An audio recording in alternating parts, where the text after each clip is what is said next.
Hi, hello, welcome back to our social class. So, today we'll be discussing about the second chapter in civics for class 8, and the name of the chapter is Understanding Secularism. Okay, what is the name of the chapter? Understanding Secularism. So, what do you mean by secularism? Is our country, India, a secular country?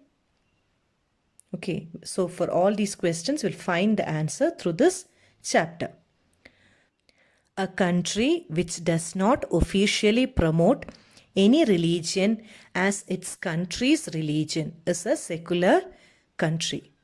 That is, the country does not promote any religion as it is the religion of a country.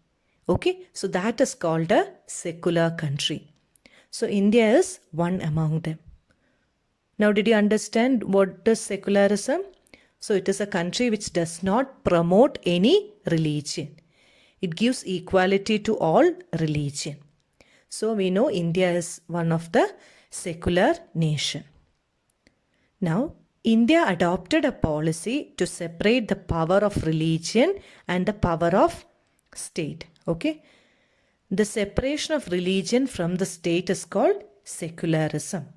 So if they ask you what is secularism, the answer is the separation of religion from the state is known as secularism. Now, the state can intervene in religion in order to end an evil social practice, which it believes discriminates and violates fundamental rights. Now, does a state have power to interfere in a religious matter? Yes, surely. So we'll see when it occurs. So a state can intervene in religion, or they can interfere in the religion in order to end an evil social practice, which it believes discriminates and violates fundamental rights.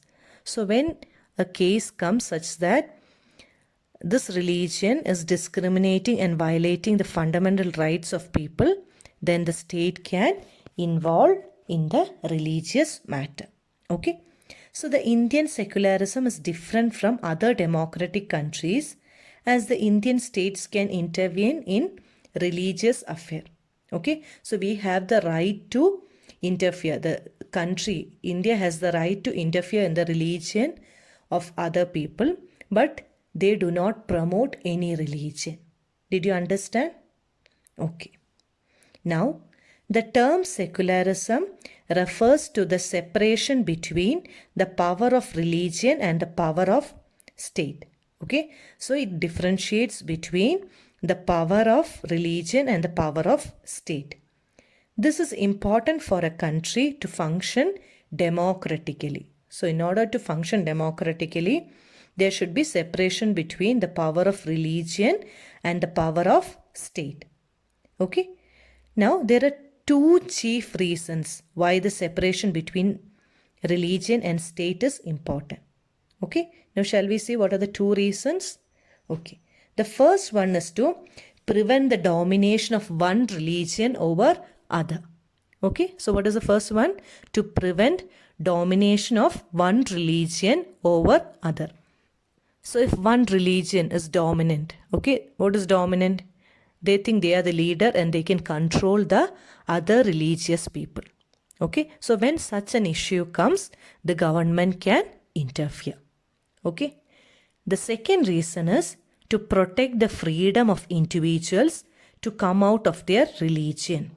Okay, what is it? To protect the freedom of individuals to come out of their religion and embrace another religion or have the freedom to interpret religious teachings differently. Okay, did you understand what it is? The second one tells you that if you want to come out of your religion, okay, nobody can compel you to be in a same religion or to follow some other new religion. It is up to your freedom to select the religion.